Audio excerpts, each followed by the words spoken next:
"You need to step aside. This lounge is reserved for passengers who actually belong here." Vivian Hartwell didn't whisper it. She didn't lean in, didn't drop her voice, didn't make any attempt at discretion. She said it the way someone announces the weather with the flat, unblinking certainty of a person who has never once been wrong about who matters and who doesn't. Her red lips barely moved. Her posture didn't shift by a single degree. She looked at the woman standing in front of her, a black woman in charcoal slacks and a cream blouse. No designer bag, no entourage, no visible proof of importance, and made her judgment in less than 2 seconds.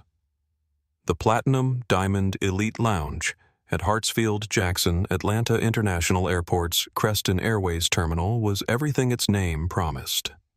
A wall of curved glass separated it from the rest of the terminal like a declaration this side and that side. On this side, recessed lighting warmed the faces of the invited. Leather chairs in deep cognac and slate gray sat at angles that suggested conversation, though the people inside them rarely looked up from their phones. A bar of pale blonde wood ran the length of the far wall where a server in a white jacket was already pouring something amber without being asked. Soft music played something without edges designed to soothe without distracting. And at the entrance to all of this stood Vivian Hartwell. She was the kind of woman people watched without meaning to. Tall, with a figure that her charcoal pencil dress seemed specifically designed to announce the fabric hugging every curve with the precision of a garment that cost more than most people's monthly rent. Her blonde hair was swept into a flawless chignon, not a strand out of place, as though the air around her had agreed to behave. Pearl drop earrings caught the light. Stiletto heels added 3 inches to an already commanding height. Her name tag read simply, Vivian Hartwell, Elite Services Director. The font was smaller than her presence. When she smiled, which she had been doing generously for the past 20 minutes as she welcomed passenger after passenger into the lounge, it was the kind of smile that made people feel chosen. The kind that says you are exactly the sort of person this space was built for. She had deployed it with practiced ease for Mr. Drummond, for the Hargrove couple, for the silver-haired attorney from Seat 3A, whose name she knew because she knew every name worth knowing. She had been warm, gracious, almost luminous.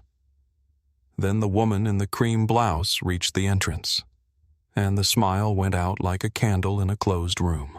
What Vivian Hartwell saw standing before her on the other side of that glass entrance was a black woman of perhaps 50 dressed simply, no luggage beyond a slim leather folio tucked under one arm, natural hair pulled back from a face that gave away nothing, no jewelry beyond small gold studs, no logo on anything she wore, no assistant trailing behind her, no phone pressed to her ear, conducting important business.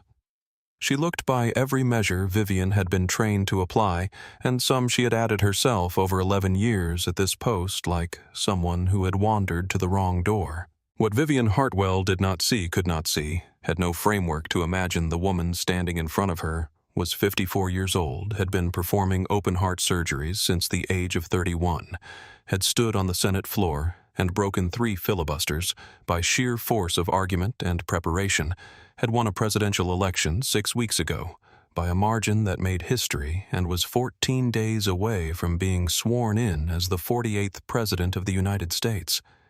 Her name was Dr. Nadine Okafor. She had chosen this morning to be nobody, just Dr. Griffin, her mother's maiden name, the cover she used when she needed to move through the world as a private person rather than a symbol. She wore no title. She had asked her security detail to stay home. There was one exception. Agent Marcus Webb, 38, 12 years in presidential protection, currently stationed 10 feet behind her, pretending to read a flight departure board. His jaw was set in a way that suggested he was not reading anything. Nadine had heard Vivian's words, had felt the particular temperature of them, that specific chill that had nothing to do with the air conditioning. She had felt that temperature before, many times, in many rooms. She was still standing. Around them, the terminal moved in its usual organized chaos. Gates called. Luggage wheels rattled across polished floors. A child somewhere wailed briefly and was soothed. A group of businessmen laughed too loudly at something on a shared screen. None of it touched the small circle of silence that had opened up around the entrance to the Platinum Diamond Elite Lounge, where a woman in a perfect pencil dress had just told another woman in 5 words exactly how little she thought of her. Rosa Delgado, 29, stood behind a check-in podium 20 feet away and kept her eyes on her screen. She had heard. She always heard. But Vivian Hartwell was her supervisor, and the unspoken language of this terminal was fluent in what happened to people who made that particular problem someone else's problem. Diego Salinas, 26, was arranging champagne flutes on a cart inside the lounge. He looked up through the glass. He saw the woman in the cream blouse. He saw Vivian's expression. He set down the glass he was holding very carefully and didn't pick up another one. And in a row of terminal seats 10 feet from the lounge entrance, a woman named Cassie Morales, 34, travel journalist, had been watching the last several minutes with the quiet, calibrated attention of someone whose job is to notice what other people decide not to see. She reached into her jacket pocket, touched her phone, left it there for now. Nadine Okafor looked at Vivian Hartwell. Her expression did not change. Her shoulders did not drop. Her chin did not lower. And she said evenly, "I have a valid first-class ticket on Flight 1847. The captain announced lounge access for all first-class passengers during the delay." Vivian's smile returned a thinner version, the professional one, the one she used for inconveniences. "First-class passengers with Diamond or Platinum Elite membership status," she said. "Your membership card, please." Nadine held her gaze. The kind of stillness that settled over her face was not the stillness of someone who had nothing to say. It was the stillness of someone who had already said everything that mattered to herself a long time ago in harder rooms than this one. What Vivian Hartwell didn't know, what none of them knew yet, was that in 14 minutes, that stillness would become the most powerful thing in this terminal. Before we go any deeper into this story, where are you watching from right now? Drop your city in the comments below. And if you have ever been told you don't belong somewhere you had every right to be, if you have ever felt that door close in your face, hit that subscribe button and give this video a like. Because what happens next is going to remind you that dignity cannot be stripped away by someone who never had the authority to give it in the first place. Now, let's go back to the beginning. Dr. Nadine Okafor was 14 days away from becoming the 48th President of the United States. She had grown up in Cleveland, Ohio, the daughter of a woman named Dorothy Griffin Okafor, who worked double shifts at St. Luke's Medical Center. Not as a doctor, not as a nurse, but as the woman who cleaned the floors the doctors walked on. Dorothy Okafor worked those shifts without complaint and came home smelling of industrial cleaner and still found energy to sit at the kitchen table and help her daughter with algebra. She had one piece of advice she gave Nadine so many times it became the architecture of her thinking. They can close doors, baby. They cannot close your mind. Fill it up until they have no choice but to let you through. Nadine filled it up. She graduated valedictorian from her Cleveland Public High School. She earned a full scholarship to Howard University where she studied biology and graduated summa cum laude. She went to Johns Hopkins School of Medicine where she was one of 9 black students in her class and the only woman among them who specialized in cardiothoracic surgery. By the time she was 38, she was the youngest department chief in the history of her hospital. By 42, a surgical technique she developed for repairing aortic dissections in pediatric patients was being used in operating rooms in 14 countries. She had operated on senators generals and a foreign head of state who had quietly sent her a handwritten note of thanks that she kept in the bottom drawer of her desk. She had also been passed over for promotions given to less qualified men, had her ideas credited to colleagues in conference rooms, had been called nurse by patients who looked at her and saw what they expected rather than what was there. She had absorbed all of it with the quiet, load-bearing patience of someone who understood that the alternative breaking was not an option she was willing to offer the world. She transitioned from medicine to advocacy when she could no longer watch healthcare disparities climb without trying to address their roots from a different angle. She ran for the United States Senate from Ohio on her first attempt and won. She served 2 terms, built a reputation for listening more than performing, and broke 3 filibusters on healthcare access legislation through the unglamorous and exhausting work of persuading the unpersuaded one conversation at a time. She won the presidency 6 weeks ago. The inauguration was in 14 days. This morning's flight was supposed to be simple.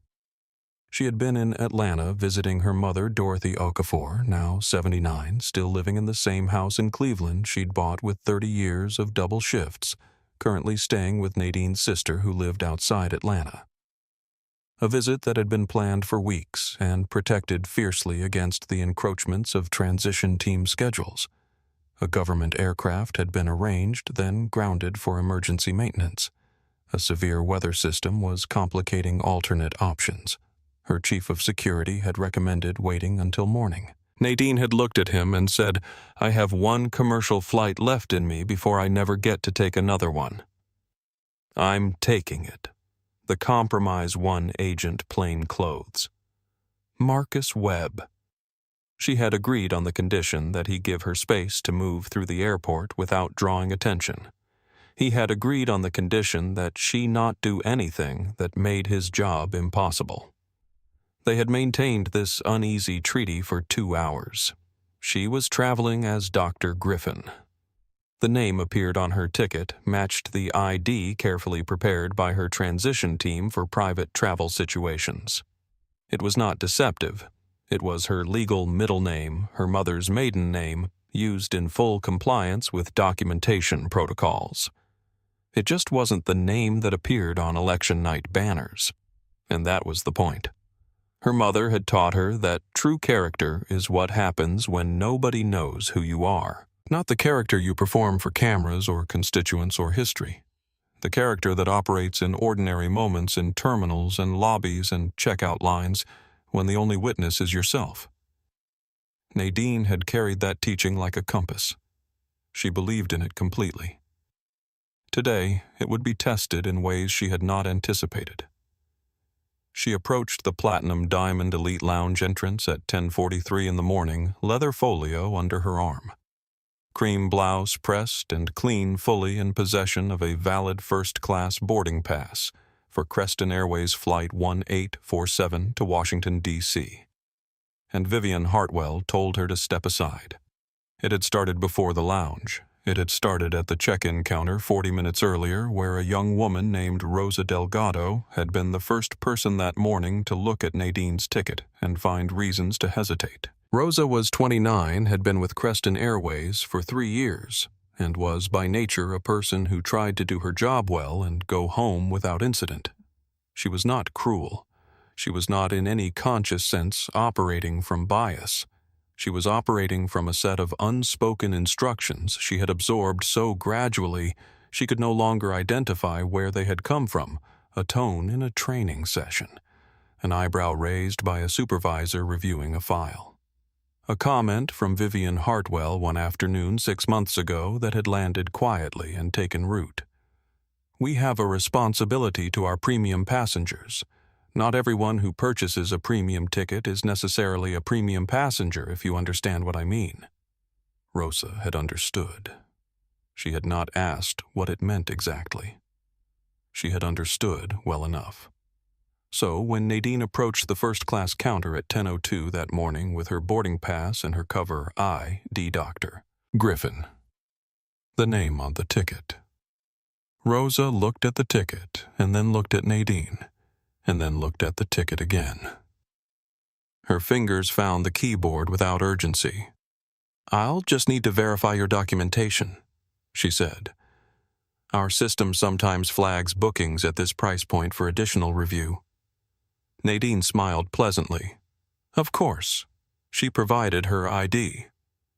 Rosa examined it with a thoroughness that was almost theatrical, holding it up toward the light, examining the holographic elements, turning it slightly as though the angle might reveal something the front-facing view had concealed. "Is there a problem?" Nadine asked. Her voice was level. "Just standard procedure," Rosa said without meeting her eyes. Behind Nadine, a man in a navy suit approached the adjacent counter. Philip Drummond, 55, broad-shouldered and confident in the specific way of men who have never been asked to wait for things they've already paid for. He set his bag down, exchanged what appeared to be a familiar nod with the agent at the neighboring counter, and was processed boarding pass retrieved bag. Tagged A, "Have a great flight." Mr. Drummond extending warmly behind him in 58 seconds. Nadine counted. She had time. Rosa picked up a phone, spoke quietly, set it down, typed something. A full minute passed. "Is everything all right?" Nadine asked again. "Rosa." "Just a moment, please." Another minute. A family of 4 processed through 2 counters down, cheerful and efficient. An elderly couple, a young man in a business suit. Each transaction lasting under 90 seconds. Each met with the standard currency of airline customer service, eye contact, a smile, a brisk and helpful finality. At Nadine's counter, Rosa's fingers moving across her keyboard in small, uncertain bursts, like she was composing something she didn't quite know how to finish. Finally, "Here you are. Everything looks fine." She handed back the documents without quite making eye contact. "Have a good flight, ma'am." That was it. No apology for the wait, no explanation for the hold, just the quiet conclusion of a small performance of doubt, stage managed by a young woman who had been taught without being told directly that certain passengers deserved more scrutiny than others. Nadine picked up her documents, thanked Rosa sincerely with none of the sharpness she could have deployed, and walked toward the gate. Marcus fell into step behind her, close enough to be present, far enough to maintain the fiction of distance. "Dr. Griffin," he said quietly. "One call. That's all it would take." "Not yet," she said without turning. "Let's see who else shows us who they are." They walked in silence for a moment. The terminal was loud in the way that airports always are. Announcements wheels a child crying somewhere in the distance, the low murmur of 1,000 private conversations. Behind them at her counter, Rosa watched them go. She reached for her keyboard. She hesitated.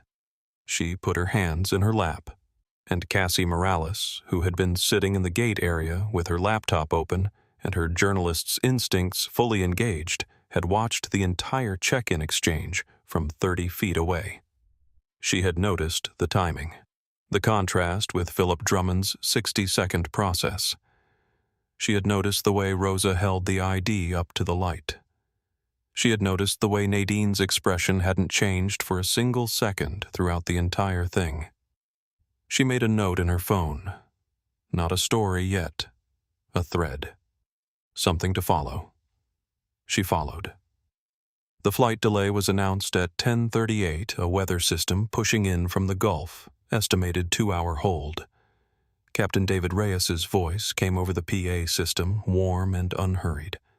The voice of a man who had been delivering difficult news to passengers for 30 years and had learned to do it without adding to the anxiety. "Ladies and gentlemen, we apologize for the inconvenience of this delay. For all first-class passengers on Flight 1847, we're pleased to offer complimentary access to the Platinum Diamond Elite Lounge during the hold.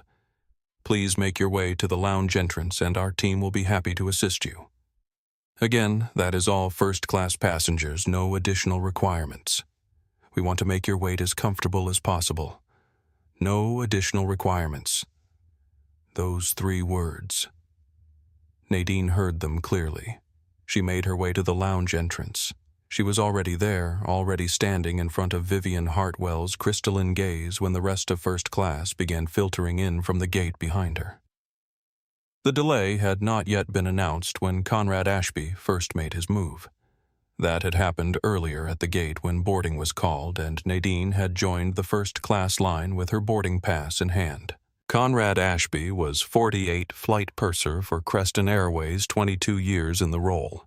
He was barrel-chested and precise, with the kind of bearing that comes from spending 2 decades being the authority in an aluminum tube at 30,000 feet. He managed first class the way certain people manage their living rooms, as a reflection of their taste, their standards, their idea of how things should look. He had opinions about who belonged in his cabin, and he had over the years become skilled at acting on those opinions without using any language that could be directly quoted back to him. He was standing at the jet bridge entrance when Nadine stepped forward and presented her boarding pass. He scanned it. The device beeped green. He looked at the screen. He looked at Nadine. He looked at the screen again. "Ma'am," he said, "this is first-class boarding." "Yes," Nadine said. "That's my boarding pass. I'm seeing some irregularity with this reservation. I'll need to verify it manually before you proceed." "It just scanned green," Nadine said calmly. "Our scanning system has had some issues today. I'd rather be thorough." She stepped to the side. She watched. Behind her, the line continued. A man in a gray suit stepped up, pass extended. Conrad scanned it 1 second, a nod, a wave of the hand. Next, a woman in a silk blouse, diamond studs at her ears. "Scan smile, right this way." An older gentleman with a walking cane who Conrad actually touched on the shoulder as he guided him through "Welcome aboard, Mr. Fitzgerald. Wonderful to have you." Then Philip Drummond, who Nadine recognized from the check-in counter, the man who had processed in 58 seconds while she waited 4 minutes. He arrived at the gate with his boarding pass already in hand, loose and careless, like a man who has never once worried about being denied. He approached the scanner. Conrad's entire posture changed. "Philip," he said. "Not ma'am, not sir, not even Mr. Drummond." Just his first name said with the warmth of genuine pleasure. "Great to see you back on the route." Philip clapped him on the upper arm. "Good to be here. How's the family growing?" Conrad said, laughing, waving him through without once looking at his boarding pass. Nadine watched this. She did not speak. She simply stored it the way she had been storing things for 54 years, carefully, completely, with a precision that had never once failed her. Conrad returned to her. He picked up a radio, spoke into it quietly, set it down, sighed, just slightly, just enough to perform inconvenience.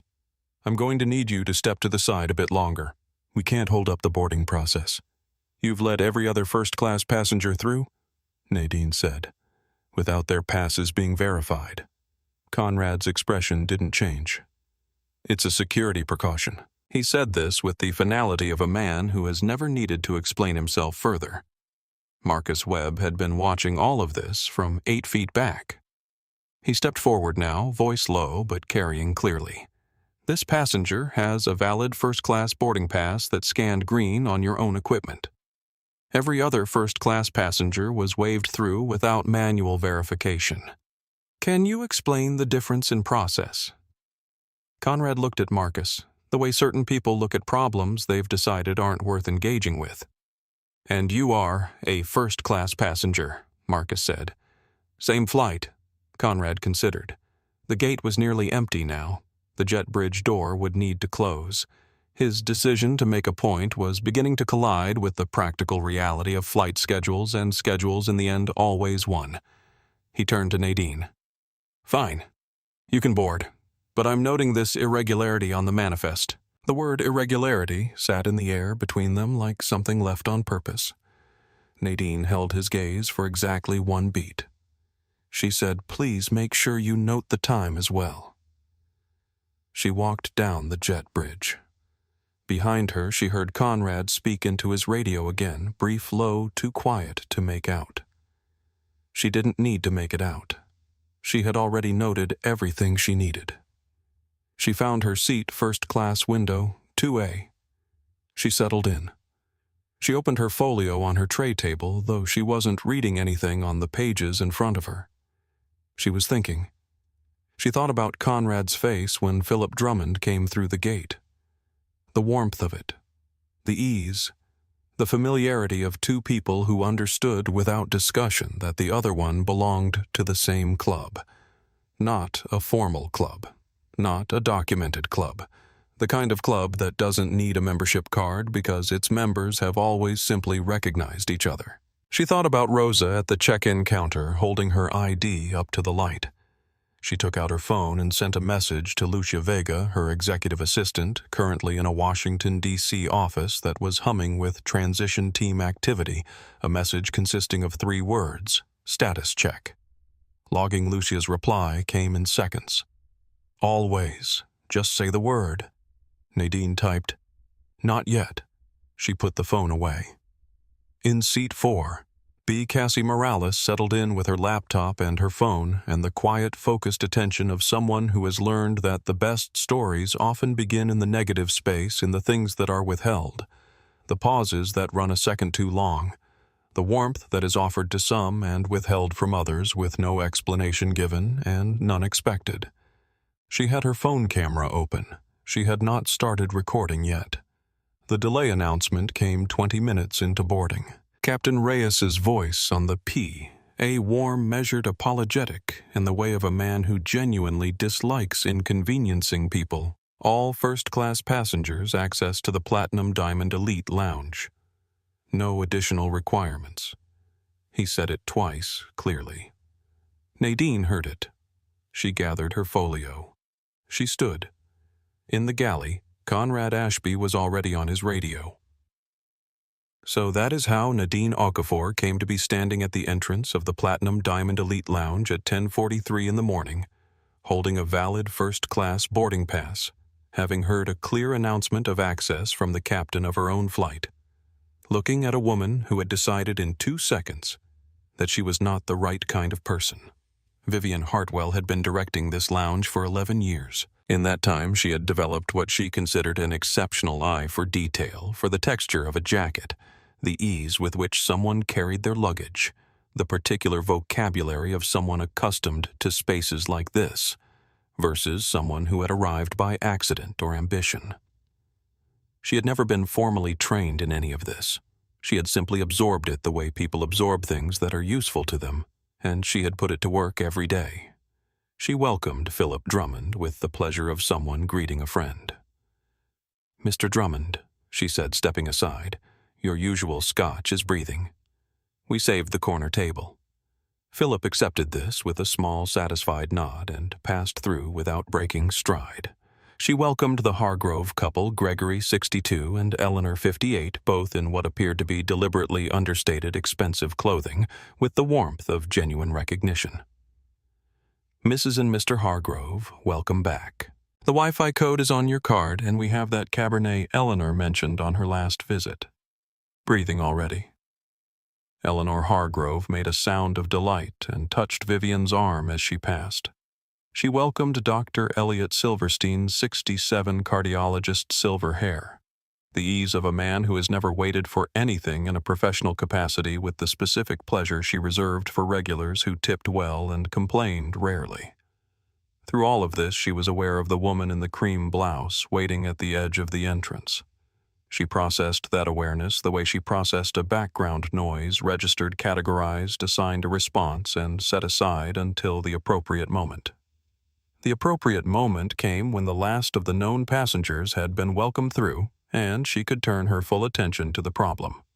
"Your membership card, please," she said. Her tone was efficient, not rude. She was never directly rude.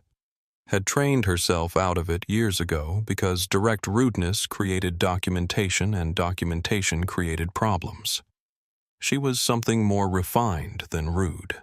She was dismissive in the particular register of someone who believes the dismissal is not only justified but kind, a mercy really sparing everyone the embarrassment of prolonging the inevitable.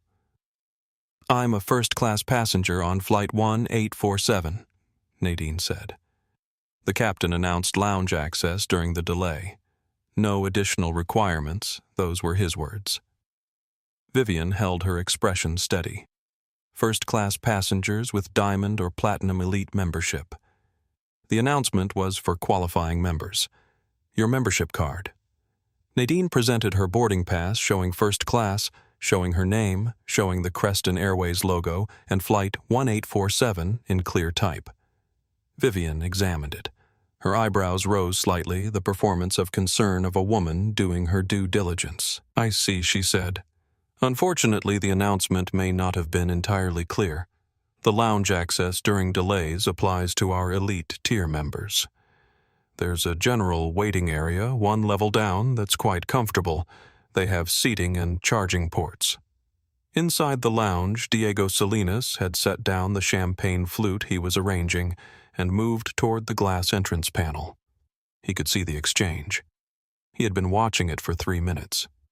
He knew what Vivian was doing because he had watched her do versions of it before, smaller, more subtle versions, things that could be read as simple policy enforcement unless you were paying close attention. This was not small. He stepped toward the entrance. "Ms. Hartwell," he said, his voice careful but audible. The captain's announcement was blanket access. I heard it. All first-class passengers, no additional. Vivian turned to him. The look she gave him was not angry. It was something more effective than angry.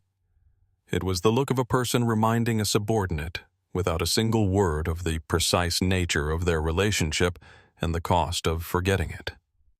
Diego stopped. He stood there, hands at his sides, watching through the glass. Nadine said, "Is there a supervisor I can speak with about this policy?"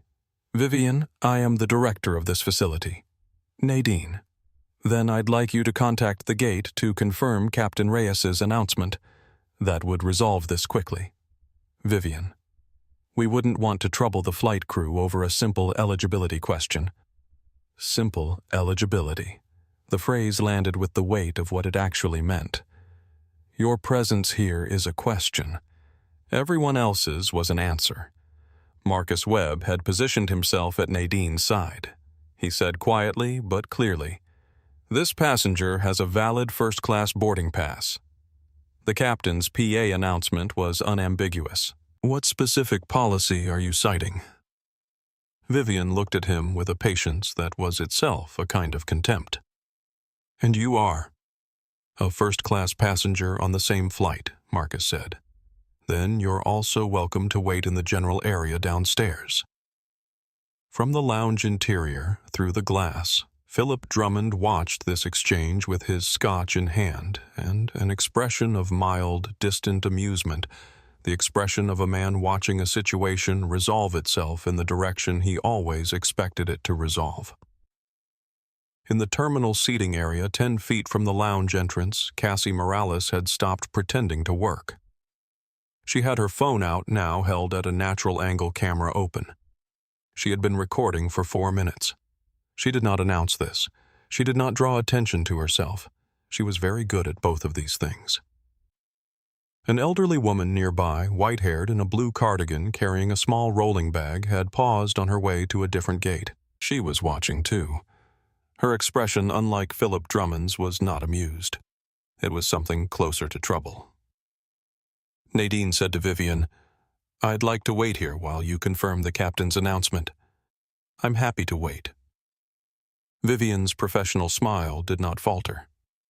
She had a capacity for performance that was genuinely impressive. The smile stayed intact even as the conversation failed to move in the direction she intended, as if she had never once encountered a person who did not eventually yield to the pressure of being made to feel they were wasting everyone's time. "Of course," she said. "But I do want to be clear about the policy." She took a small step sideways deliberately so that she was positioned between Nadine and the entrance in a way that was not blocking, not quite, not formally, not in any way that could be written down, but was simply present. Unmistakably present. Diego Salinas, still inside the glass, felt something cold move through him. He had a complaint form open on his phone. He had opened it 2 minutes ago when Vivian had given him that look because he understood that the look meant he was not going to be permitted to do the right thing in person, and he had started thinking about what other options he had. His fingers were moving over the screen. The elderly woman in the blue cardigan said to no one in particular, but loudly enough to be heard by everyone nearby, "I've been standing here for 5 minutes and I can't work out what the problem is. She has a ticket. The captain said she could go in." A man in a business suit mid-40s who had been approaching the lounge entrance from the other direction slowed his pace. He looked at Vivian, at Nadine, at the entrance. He stopped walking. Cassie adjusted the angle of her phone. Nadine looked at Vivian steadily. Not with anger, not with pleading, not with the particular exhaustion that sometimes overtakes people who have been through this kind of encounter more times than they can count. She looked at her with something more unsettling than any of those things. She looked at her with patience, the kind of patience that is not the same as acceptance, the kind that is a form of knowledge, the knowledge of someone who has learned over a very long time that these moments always move toward their conclusion, and that the conclusion is never what the gatekeeper thinks it will be. She reached into her pocket. She felt the shape of her phone. Not yet, she reminded herself. Not quite yet. Because she needed something first. She needed the moment to be complete, to have accumulated everything it was going to accumulate, to have shown every layer of itself, so that what came next would be a reckoning and not just a correction. She needed Vivian to go one step further. She looked at Diego through the glass. He looked back at her.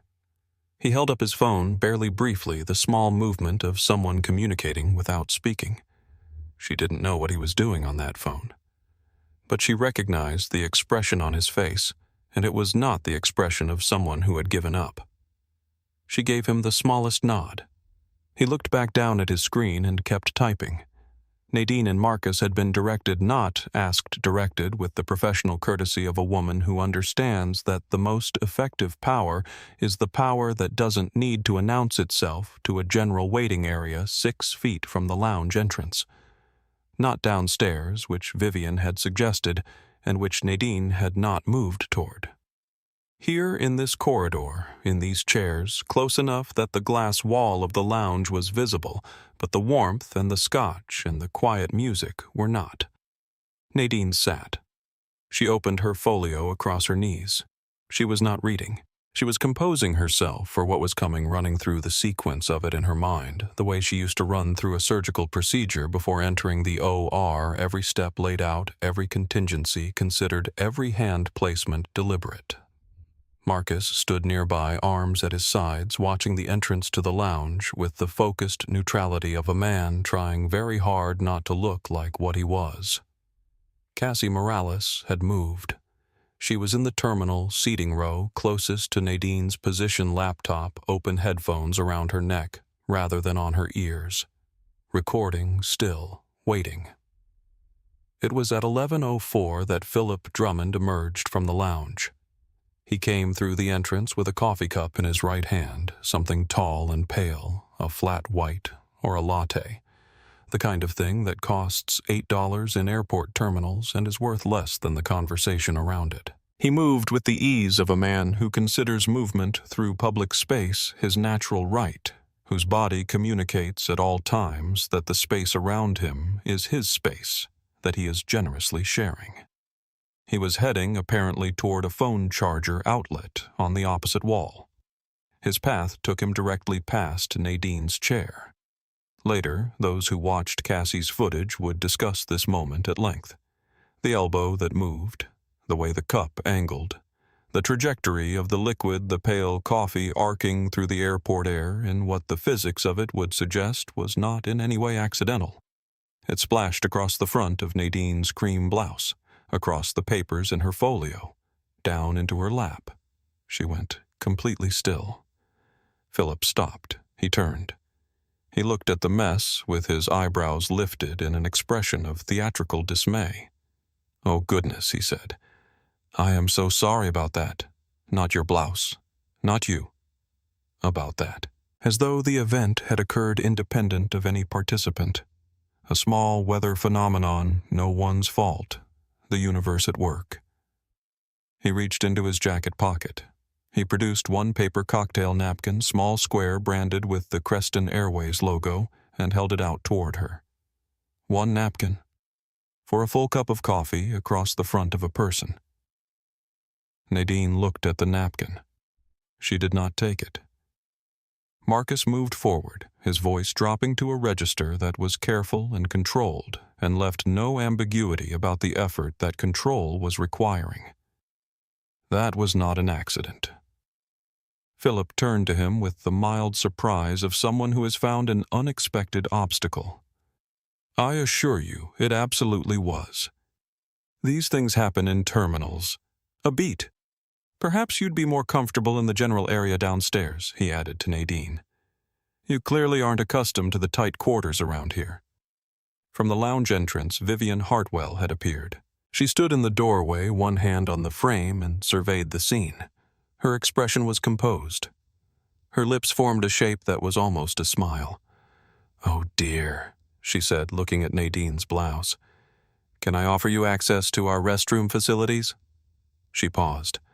The general ones are just down the corridor to your left. The elderly woman in the blue cardigan who had followed the situation from the terminal seating area and was now standing 5 feet away made a sound. It was the sound of someone who has run out of patience with the performance they've been watching and is deciding whether to say something about it. She said something about it. That wasn't an accident, and everyone here knows it. The man in the business suit who had paused earlier now spoke too. She's been standing here for 40 minutes with a valid ticket, and now this. What is happening? Cassie Morales stood up. She was no longer pretending not to record. She held her phone openly at a clear angle, capturing the coffee on Nadine's blouse, the napkin in Philip's hand. Vivian in the doorway, Diego's face through the glass. A young Hispanic man in the terminal seating area pulled out his own phone. Then a woman in business attire 2 seats down did the same. Philip registered the phones. His expression shifted. A micro-expression quickly controlled a brief flash of something recalculating behind the confident eyes. Nadine looked at him. She looked at the napkin. She looked at Vivian in the doorway. Then she looked at Philip directly and said with a quietness that somehow carried to everyone nearby, "Thank you for the napkin. And for the demonstration." Philip demonstration of what Nadine, of exactly who you are. She did not take the napkin. She did not stand up. She did not move toward the restroom, not the private one in the lounge, not the general one down the corridor. She set her folio coffee-stained pages and all back across her knees. She folded her hands on top of it. And she stayed. Marcus looked at her for a long moment. Something moved across his face, not his professional expression, but the one underneath it, the one he usually kept entirely out of sight. It looked very much like awe. The woman with a stroller who had been waiting nearby for a gate announcement leaned toward the woman beside her and said quietly, "She didn't even move." Who is she? The question floated in the air of the terminal unanswered.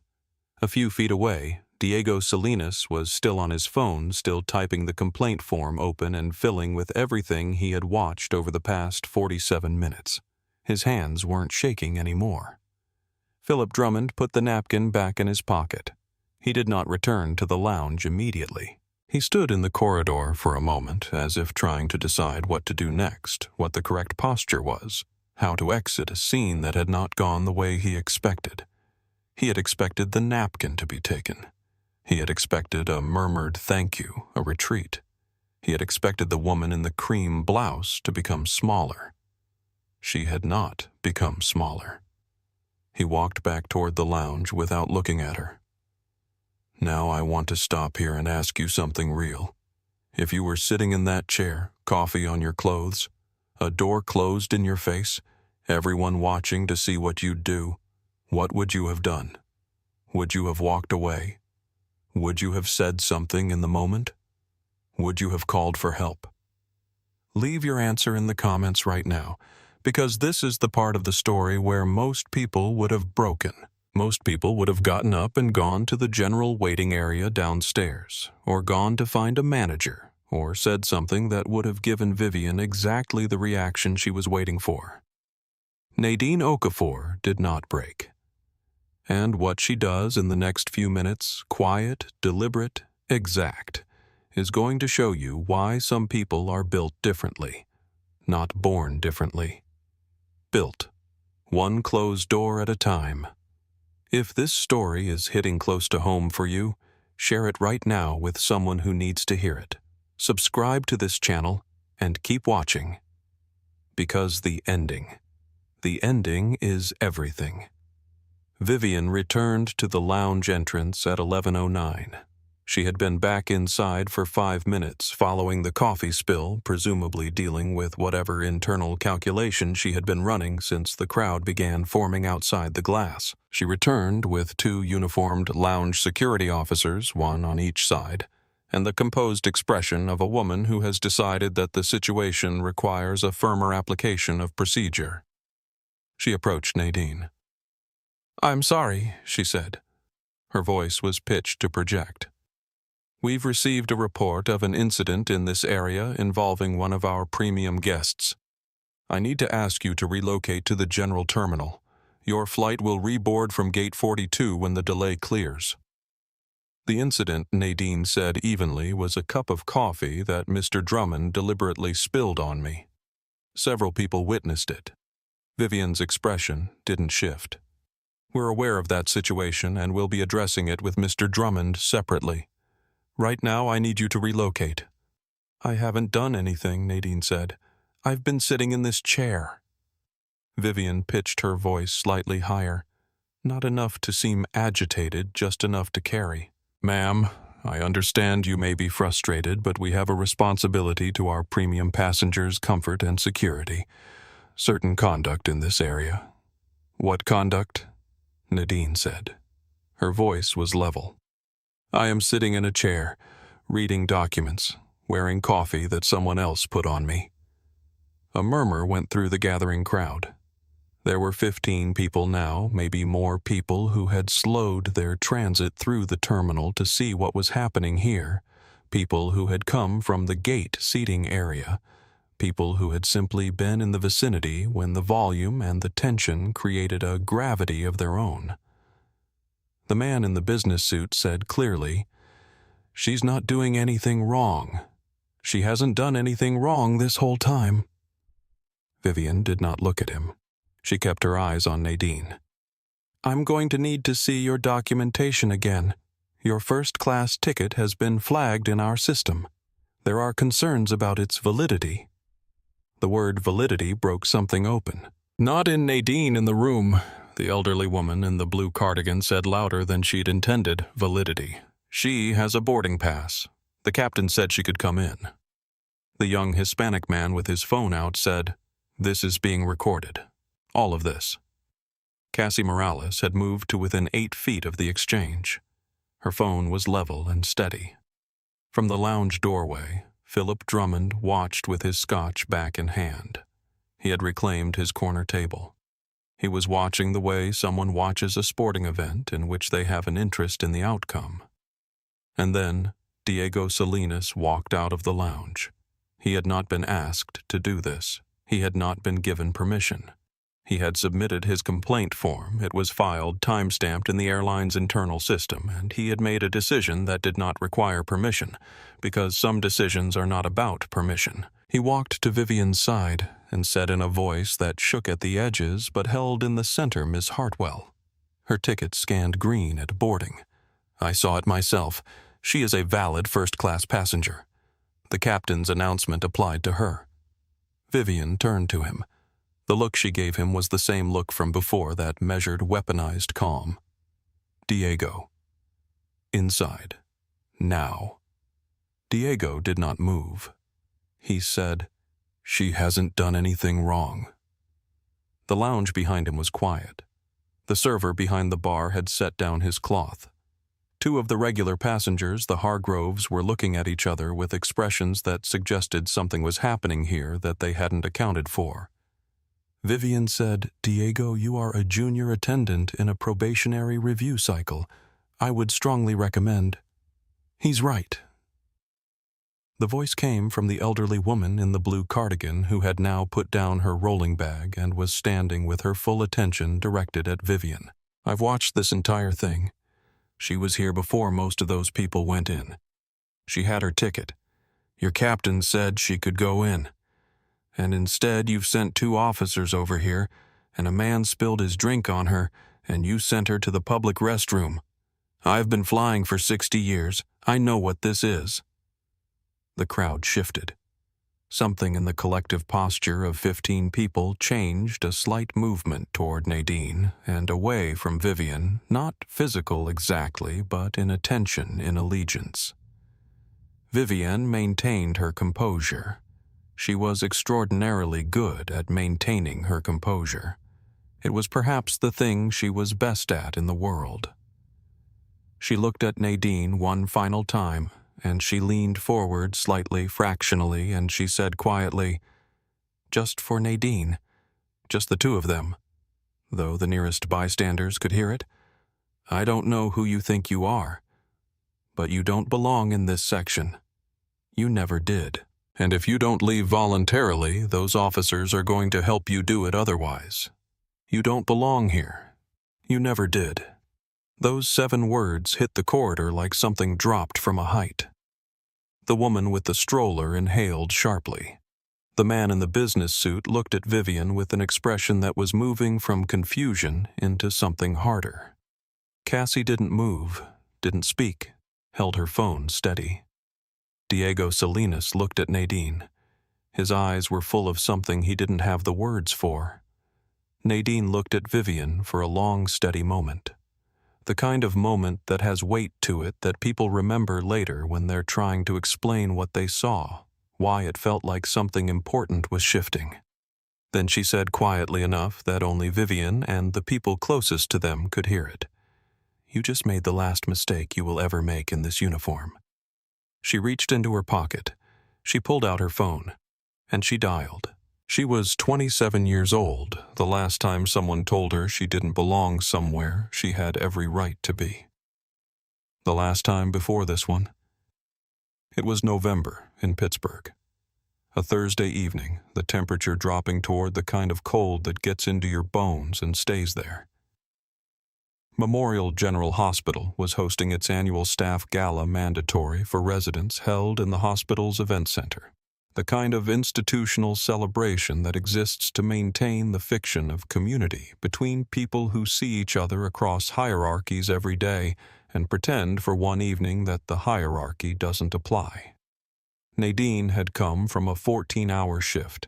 She had not had time to go home and change. She was wearing surgical scrubs under a blazer she had borrowed from her colleague Denise, who was 6 inches shorter and whose blazer consequently hit Nadine at a place that was architecturally interesting but not elegant.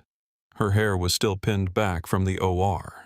She had washed her face in the hospital bathroom and applied lipstick in the elevator mirror, and she had walked through the lobby of Memorial General with the kind of confidence that comes not from looking like you belong, but from knowing that you do. At the entrance to the event center, a woman named Mrs. Aldridge was managing the guest list. She was white, mid-50s, the kind of organized and authoritative person that hospitals employ to manage the events that doctors are too busy to manage themselves. She had a clipboard. She had a system. She looked at Nadine's scrubs and her borrowed blazer, and she said with the brisk efficiency of someone making what they consider an obvious call, "This event is for staff physicians and their guests. You'll need to check in through the service entrance." Nadine stopped. "I'm a second-year resident in cardiothoracic surgery. My name is Dr. Nadine Okafor." Mrs. Aldridge didn't look at her clipboard. "Service staff go around the side, dear. Dear." Nadine looked at her. She looked at the double doors behind her through which she could see the event already in progress, Lights Movement colleagues in their evening clothes. The low, warm sound of 100 people talking. She looked at the corridor Mrs. Aldridge was pointing toward. The side entrance. The service route. She turned and walked toward the corridor. She stood outside the service entrance for 4 minutes. 4 minutes in the November cold of Pittsburgh in a borrowed blazer that didn't quite fit, listening to the muffled sounds of a party she had every right to walk into from the front door. She stood there, and she felt every year of the years that had led to this moment. The scholarship applications, the medical school interviews, the early mornings, the late nights, The patients who asked for the real doctor when she walked in the grant committee that awarded her work to someone who hadn't written it. She felt all of it in 4 minutes in the cold. She didn't cry. She didn't knock on the service door. She turned around, went to her car, and drove home. She took off Denise's blazer. She put on the one good dress she owned, black, simple, bought for her medical school graduation and worn twice. She fixed her hair. She put on earrings. She drove back. She walked in through the front entrance. She found Mrs. Aldridge at her clipboard post. She stopped in front of her. She smiled, a real smile, not a performance. "Hi," she said. "I'm Dr. Nadine Okafor. I'm in the cardiothoracic surgery program. It's a pleasure to be here tonight." Mrs. Aldridge had the grace to look briefly shamed. Not enough grace to apologize. Nadine walked past her into the event. She spent that evening in the corner with a glass of sparkling water and her phone composing a list of everything she intended to build. Not because she was angry, but anger was not the engine, it was just the fuel. But because she had decided somewhere in 4 minutes on a Pittsburgh sidewalk in November that the only response to a closed door that she was willing to live with was building enough that she could open it herself. Not for herself. For everyone who would come through it after her. That list became her first Senate speech, her campaign platform, her life. At 34, she had been called to testify before a Senate subcommittee on cardiac care access in underserved communities. She was the expert, had been flown in from Johns Hopkins, specifically for her knowledge, had prepared for 3 weeks. When she arrived at the hearing room, a Senate aide directed her to the witness staff table rather than the testimony chair. She sat in the chair anyway. The aide came back to correct her. She remained seated and said calmly, "I am Dr. Okafor. I am the expert witness, and I'll be testifying from here." The senator who had caused the error, inadvertent, she later believed but no less instructive, apologized to her afterward. She thanked him. She ran against him 4 years later and won by 19 points. She was not a person who forgot. But she was also not a person who carried. She transformed. Every closed door became building material. Every 4 minutes in the cold became a reason to construct something that would never need to send anyone around to the service entrance. Standing now in this terminal, coffee cooling on her blouse phone in hand, Vivian Hartwell's last words still hanging in the air. "You don't belong here. You never did." Nadine thought about the Pittsburgh sidewalk. She thought about the 4 minutes. And she thought about the list. Some doors, she had learned, don't need to be knocked on. They only need to be owned. She put the phone to her ear. Lucia Vega picked up before the first ring had finished. She always did. It was one of the qualities Nadine valued most in her, the readiness of her, the way she moved through the world at a pace that matched the pace of the things that needed doing. Lucia, Nadine said. Her voice was the same volume it had been for the past hour. Controlled, even undemonstrative. Begin documentation protocol. I need a full pull Creston Airways Flight 1847. Hartsfield. Jackson Terminal F, Platinum Diamond Elite Lounge. Credentialing records for Vivian Hartwell title. Elite Services Director and Conrad Ashby Flight Purser. Flag for formal review. Cross-reference with Creston's internal complaint archive. Lucia's voice was crisp and immediate. Already building the file from your line. Do you want me to loop in the transition team? Not yet. I need Creston's legal affairs director. Direct line personal contact. 1 moment. The crowd around Nadine had grown to 20 people. Some had been there since the beginning. Others had arrived in the last 5 minutes, drawn by the quality of silence that gathers around something people recognize as significant without being able to articulate why. Phones were up 3, 4, 5 of them held at various angles. Vivian Hartwell had not moved from her position at the lounge entrance. Her professional composure was intact, but something had changed in her posture, a very small thing, invisible to anyone not looking for it. A fraction of degree in the set of her shoulders. The difference between a woman who is certain of the outcome and a woman who is beginning to run a different calculation. Philip Drummond, watching from inside the lounge, had set down his scotch. Lucia returned to the line. Connecting you to Creston Legal Affairs in 40 seconds. I'm also pulling the audio log of Captain Reyes's PA announcement. Time stamped full recording. Good, Nadine said. And Lucia pulled the scanning record from Gate 47 boarding, the ticket scan for Doctor. For Griffin's boarding pass at 10:22, already flagged, green scan confirmed, no irregularity in the system record. Vivian said from 3 feet away, I'm going to need to ask you to end that call, ma'am, and relocate. Nadine lowered the phone from her ear. She looked at Vivian with the patient, complete attention of a woman who has been listening carefully to everything. Vivian, she said, I want you to understand something. Everything you have said to me in the last hour has been time-stamped and logged from my line. The audio of this conversation, every word since you first told me to step aside, has been captured and is being reviewed by a team that is already building the documentation file. Vivian blinked. Once. That was the only visible reaction. Your monitoring team, she said. Her voice was steady, but the words had an edge to them, the edge of someone reaching for skepticism as a shield. Yes, Nadine said. And who exactly are you?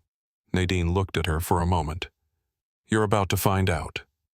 She raised the phone back to her ear. Lucia, send the message to Captain Reyes. Tell him Dr. Griffin needs to see him at the Platinum Diamond Lounge entrance. Tell him it's important. Understood. Sending now. Nadine ended the call. She put her phone in her pocket. And she waited. The crowd waited with her. The elderly woman in the blue cardigan had sat down on a terminal bench nearby as if settling in for something she intended to see through to its conclusion. The man in the business suit stood with his arms at his sides.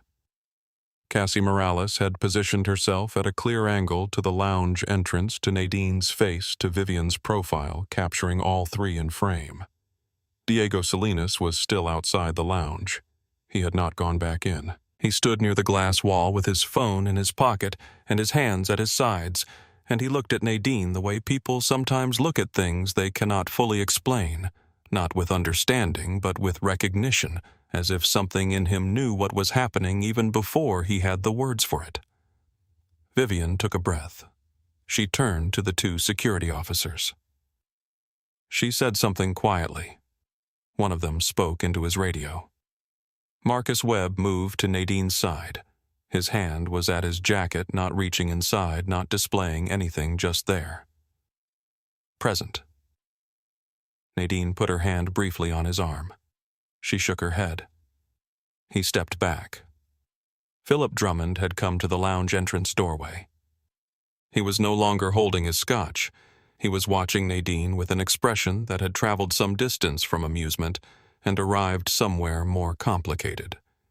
He glanced at Vivian. Vivian looked at him briefly and looked away. Somewhere in the terminal it could have been 30 seconds. It could have been 2 minutes. Time in those moments compresses and expands in ways that resist accuracy. Footsteps came around the corner of the corridor. Measured footsteps. The unhurried stride of a man who has walked this kind of floor 10,000 times and sees no reason to rush. Nadine heard them before she saw him.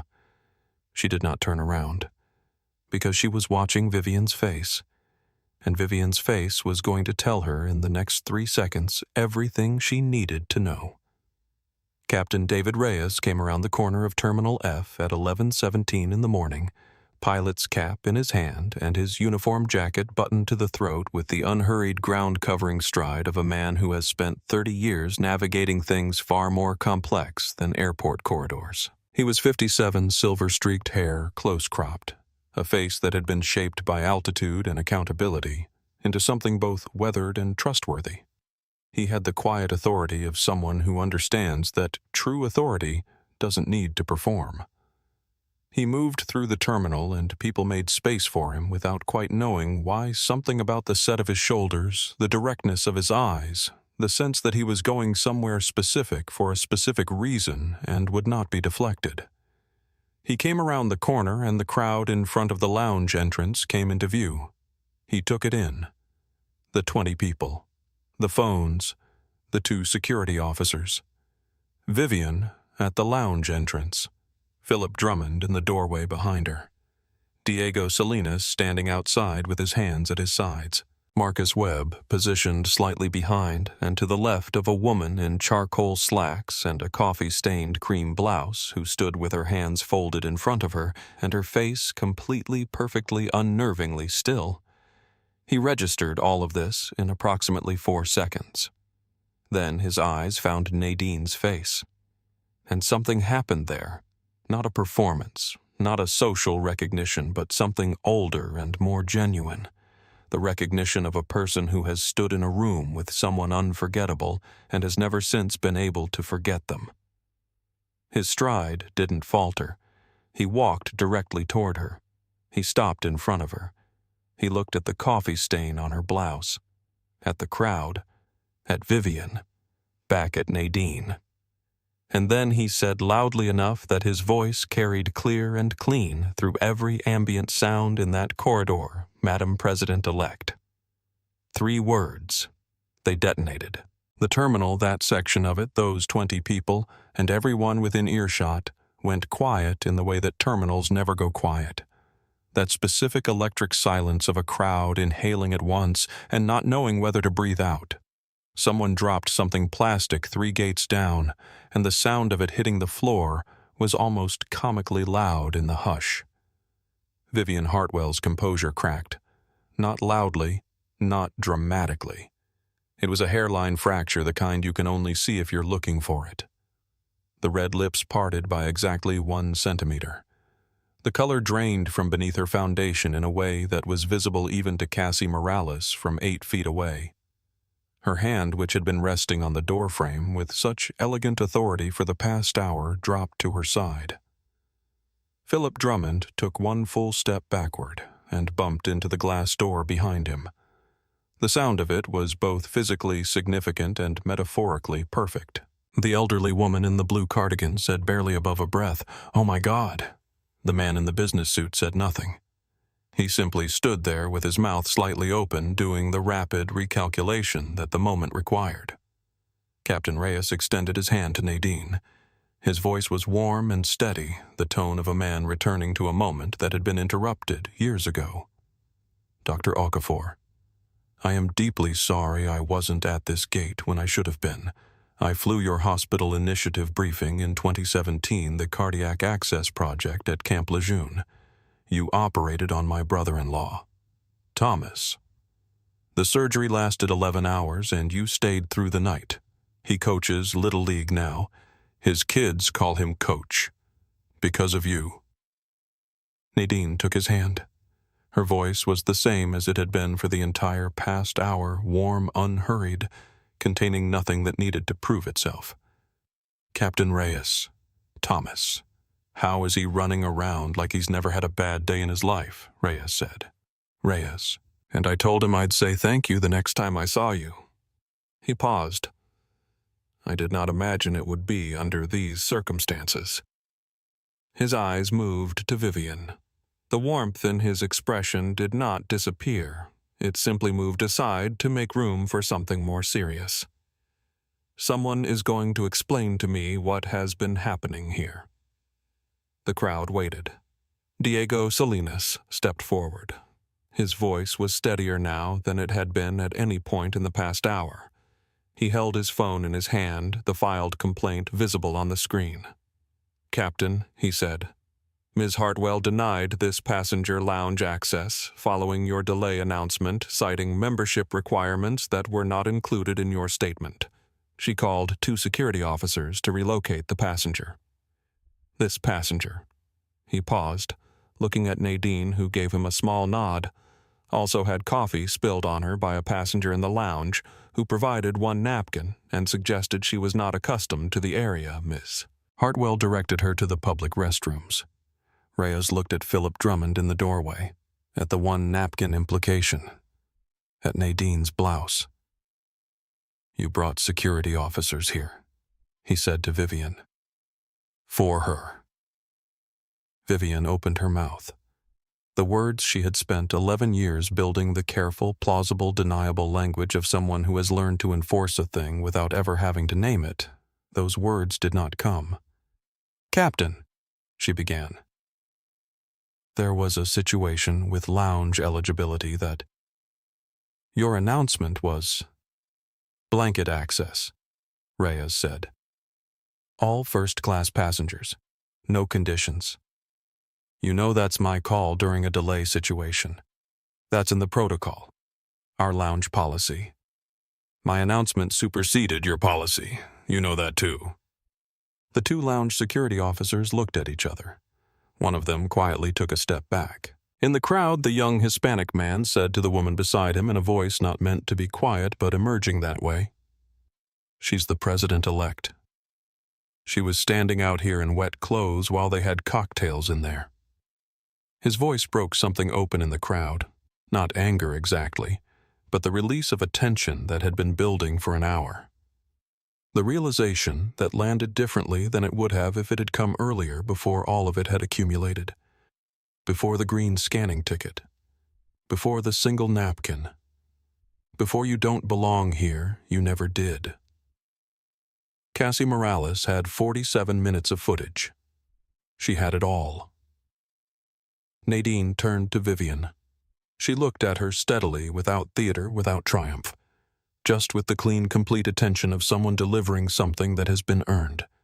I gave you every opportunity to do the right thing, she said. From the first moment you spoke to me, you had choices. You made them. She didn't say it with anger. She didn't need to. The words were simply true. And true things, said clearly, have a weight that no anger can add to. Vivian Hartwell stood at the entrance to the lounge she had directed for 11 years. Her pencil dress was still perfect. Her chignon was still intact. Her pearl earrings still caught the light. And none of it, not one polished, elegant, expensive detail of it, was enough armor for this moment. She had built her authority out of other people's acceptance of it. And the person in front of her had never accepted it, and that had made all the difference. And it was only now, standing here, that Vivian understood what the stillness had always been. It wasn't patience. It was knowledge, the knowledge of someone who had always known how this would end. Nadine took one step forward, not toward the lounge. She had no interest in the lounge now. She stepped toward the center of the corridor where the crowd had formed its loose circle where the phones were still recording and Diego was still standing with his filed complaint on his screen, and Captain Reyes was still at her side, and she put her phone to her ear. Lucia. I'm ready. Lucia Vega's voice came through clearly, the voice of a woman who had been ready for the past 40 minutes. I have the Creston Legal Affairs Director on standby. Documentation file is complete. PA, audio, log gate scan, record lounge, access, denial time stamped from your line. Witness accounts from Diego Salinas' internal complaint submission, and 47 minutes of continuous footage from an independent source that has been sent to our documentation team for secure archiving. What would you like to do? Nadine looked at Vivian. Log the following for Creston Airways formal review, she said. Vivian Hartwell, Elite Services Director, Hartsfield-Jackson, Terminal F. Grounds for review denial of valid first-class passenger access. Contrary to the captain's announced delay protocol. Conduct consistent with a pattern of discriminatory treatment documented in prior complaints. Diego. How many prior complaints? Diego looked at his phone. 3 in the past year, he said. All from solo women traveling without companions. All marked, resolved without investigation. Nadine. 3 prior unresolved complaints on file, all from solo women of color. Marked, resolved without action. Conduct escalating to facilitation of a hostile environment, including the engagement of security officers to relocate a passenger who had committed no violation. Add complicity in or failure to intervene in a physical incident. The coffee spill witnessed by multiple bystanders. Recommend full administrative suspension pending independent investigation. Log it. Lucia logged and transmitted. Legal director has acknowledged receipt. The crowd was absolutely silent. Vivienne hadn't moved. She was very still, not the stillness of someone who has accepted what is happening, but the stillness of someone who has not yet identified the correct response. The armor was still on, but everyone could see it was armor now. She said I was following established protocols. Nadine looked at her. She said quietly, "You were following something, but it wasn't a protocol.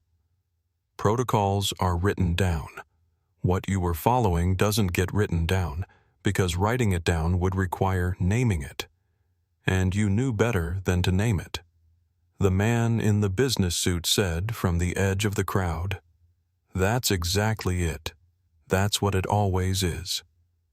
The elderly woman in the blue cardigan, 3 times, 3 complaints, and nobody did a thing. Nadine turned to Conrad Ashby. He had arrived at the edge of the scene 2 minutes earlier, alerted by radio, and had been standing there with the expression of a man who is very quickly assembling a revised understanding of the situation he has walked into. "Mr. Ashby, you noted an irregularity on my manifest after my ticket scanned green. You allowed Mr. Drummond to board without viewing his pass at all. You cited a security precaution that you applied to one passenger and no other. Conrad, ma'am, there was a system." "There was no system issue," Nadine said. "The gate scan record confirms it. The irregularity was in your standard, not in the system. To Lucia, Conrad Ashby, flight purser. Formal notation on the manifest record. Gate camera footage from 1022 boarding to be included in the documentation file. Flag for review under passenger service equity protocols. Lucia logged." Conrad looked at his shoes. He did not argue further. The argument had left him somewhere in the previous 10 seconds along with his certainty. Nadine looked at Philip Drummond, who was still in the doorway of the lounge, no longer with his scotch, no longer with his amusement. He had the look of a man who arrived at a party that turned out to be something very different, and who is now computing the fastest route to an exit that doesn't exist. "Philip," she said. He looked up.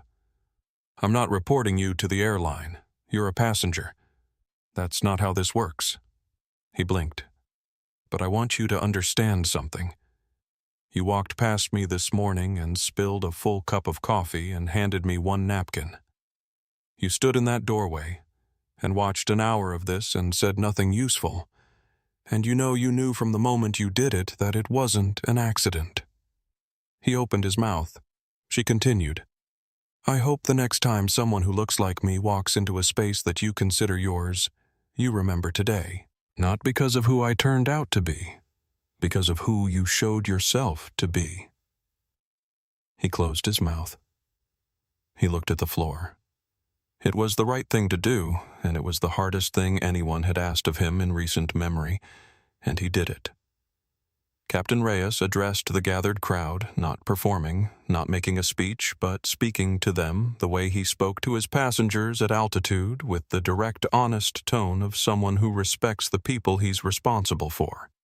"What you've witnessed here should not have happened," he said. "I'm sorry it did. I'm sorry I wasn't here sooner. As the captain of this flight, everything that happens on and around it is ultimately my responsibility." He looked at Vivian.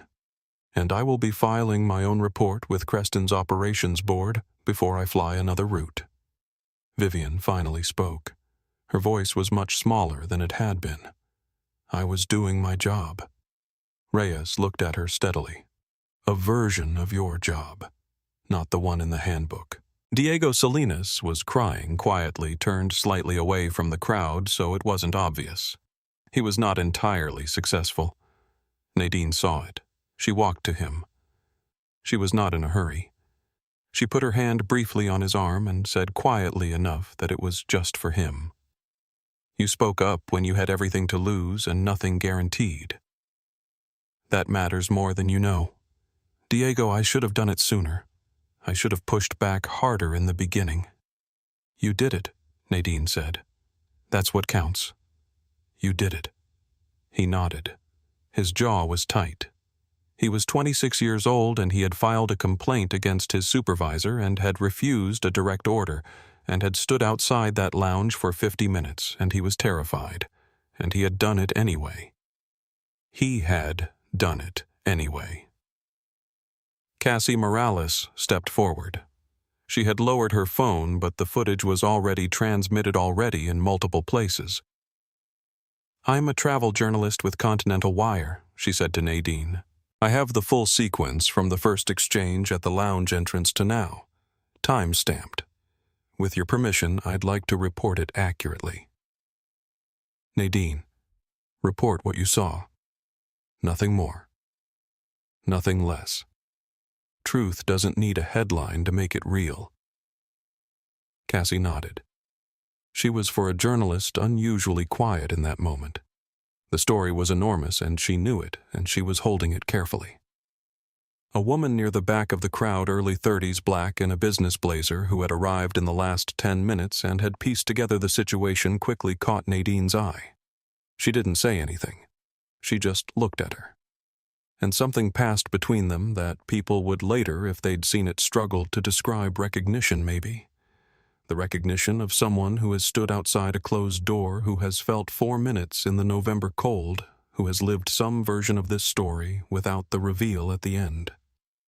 Nadine held her gaze for a moment, and then she turned back to the corridor to the lounge entrance where Vivian Hartwell was still standing, no longer in command, no longer performing, just standing there in her perfect dress with nowhere to go. And she said to Lucia calmly, "Connect me to the legal director now. Let's get this documented completely." And she did. Before we get to what happened in the hours and days after this, I need to ask you something. Have you ever been in a room where you knew you belonged, but someone looked at you and decided you didn't? Not because of anything you'd done, not because of any mistake you'd made, just because of how you looked or what you were wearing or who they assumed you were before you'd said a single word. Leave that moment in the comments.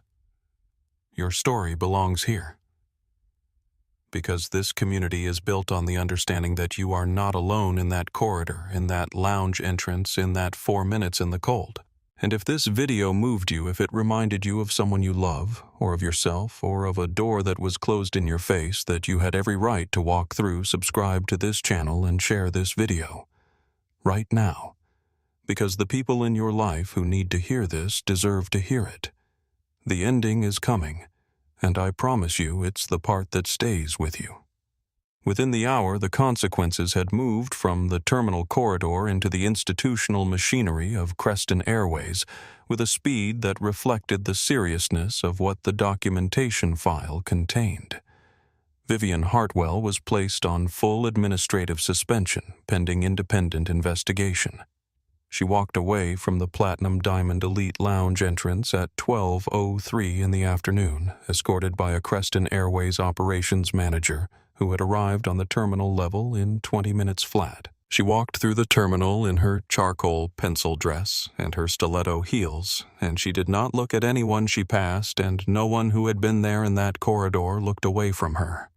Not because they hated her, because they needed to see it. The consequence needed to be visible in the same place and in front of the same people to mean what consequences are supposed to mean. Conrad Ashby's manifest record was formally flagged, and his Gate 47 conduct documentation submitted to the airline's Operations Review Board. He was reassigned to ground duties pending the outcome of that review. He did not argue. The argument, as it had left him in the corridor, did not return. Philip Drummond's Diamond Tier membership was placed under active review by Creston's Customer Conduct Office. He left the terminal before his flight reboarded, choosing an alternative route. He did not say goodbye to anyone. And Diego Salinas. Diego, who had opened the complaint form on his phone while Vivian was still giving him the look, Diego, who had stepped outside the lounge and stood there for 50 minutes with his hands at his sides and his heart in his throat, and said, "She hasn't done anything wrong." Diego was transferred from probationary review to interim acting director of the Creston Terminal F Lounge effective the following morning. It was Captain Reyes who put in the recommendation. It was seconded by the operations manager before he had finished reading it. Cassie Morales's footage ran on Continental Wire within 3 hours. The story was factual, measured, and devastating in the way that facts, when assembled with care and precision, can be devastating without a single inflammatory word. The image that moved fastest, the one that ended up on the front page of 4 newspapers and in the thumbnail of 100 news segments, was a still frame from the footage. Nadine in her coffee-stained cream blouse standing outside the glass doors of the lounge, perfectly composed, hands folded, the people inside visible through the glass going about their business, the door between them. People couldn't look away from it, not because of her title. Most people at the moment the image ran didn't yet know who she was. They couldn't look away because of her stillness, because of what the stillness said about the 47 minutes it had taken to reach that moment, and what it said about every moment before that one, in every room, in every corridor, on every sidewalk in November. But the story, the part of it that mattered most, was not the image. It was Diego's complaint form filed at 10:57 in the morning, 43 minutes before Captain Reyes arrived. Filed by a 26-year-old junior lounge attendant who could not make Vivian open the door himself, but who could make sure that what was happening was documented, time-stamped, and in the system before anyone had a chance to revise what had happened. That was the thread that kept getting pulled in the days that followed. Not the headline. The form. Because the form existed before the reveal. The form was filed on behalf of a woman nobody in that terminal knew was the president-elect. It was filed because it was the right thing to do for a woman who was, as far as Diego knew, simply a first-class passenger who deserved to be treated like one. That mattered. That was the thing that mattered most. Flight 1847's boarding call came at 12:31. The delay had cleared. Nadine gathered her folio. Her blouse was still stained.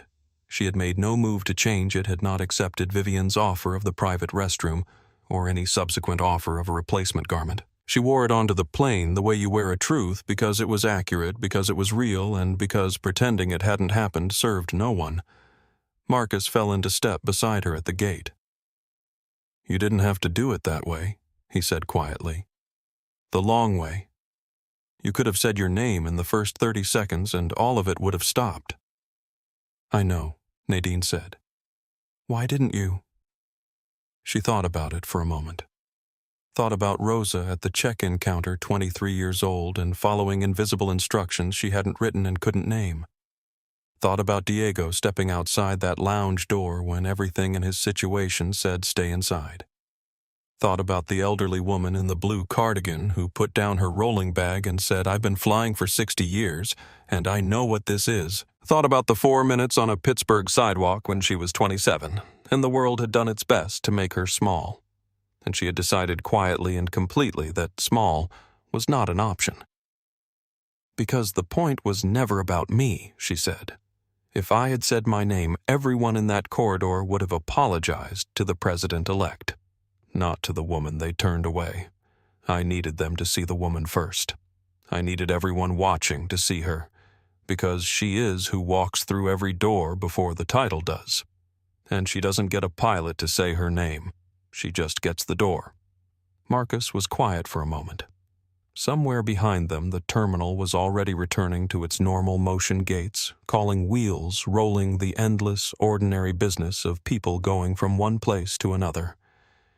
"You're going to be a very interesting president, ma'am." Nadine smiled. "I'm going to try." At the gate entrance, Diego Salinas appeared. He was off his shift. Just a young man in a terminal, no uniform jacket, his phone in his pocket. He was holding a small, folded piece of paper.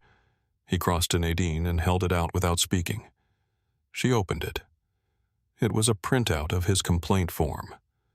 Time-stamped 10:57.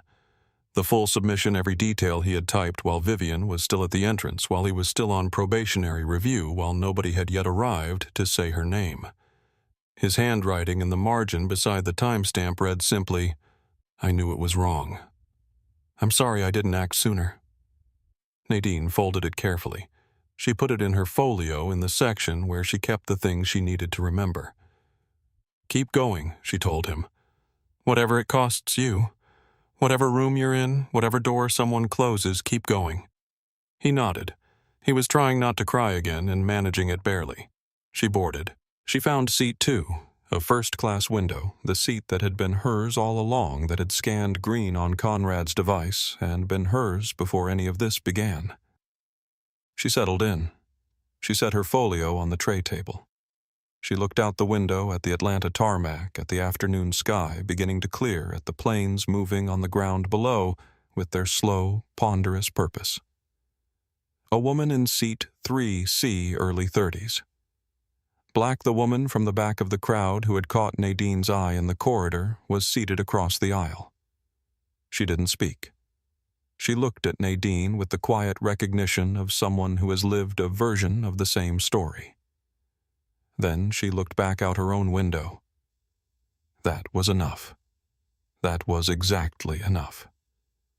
14 days, Nadine thought. In 14 days she would stand on the steps of the Capitol and take an oath and become officially and permanently the 48th President of the United States. And every door that had been closed against her, every check-in counter, every lounge entrance, every Pittsburgh sidewalk, every conference room where her ideas were credited to someone else, every committee table where the wrong person was directed to the testimony chair, every single one of those closed doors had been a course correction, a redirection, a moment that taught her something the open doors never could. She hadn't fought her way here by making herself smaller. She had grown until the rooms could no longer contain her. And when she arrived at the biggest room of all, she intended to make sure that the door behind her stayed open. For everyone who came after her. For Diego. For the woman in 3C. For every person who had ever stood in the cold for 4 minutes and gone home and come back. The plane lifted. The tarmac fell away. The Atlanta skyline and the morning and all of it shrunk to something manageable at altitude. She didn't look back. She looked forward. There was a lot of work to do. I want to step away from the story for a moment and just talk to you. Not as a narrator, as the person who chose to tell this story and has been sitting with it ever since. What struck me most, what I keep coming back to, is that Nadine Okafor did not need the reveal to know her own worth. She already knew. She had known since she was 27 years old on a Pittsburgh sidewalk in November, and probably long before that. Probably since the first time someone told her to go around the back,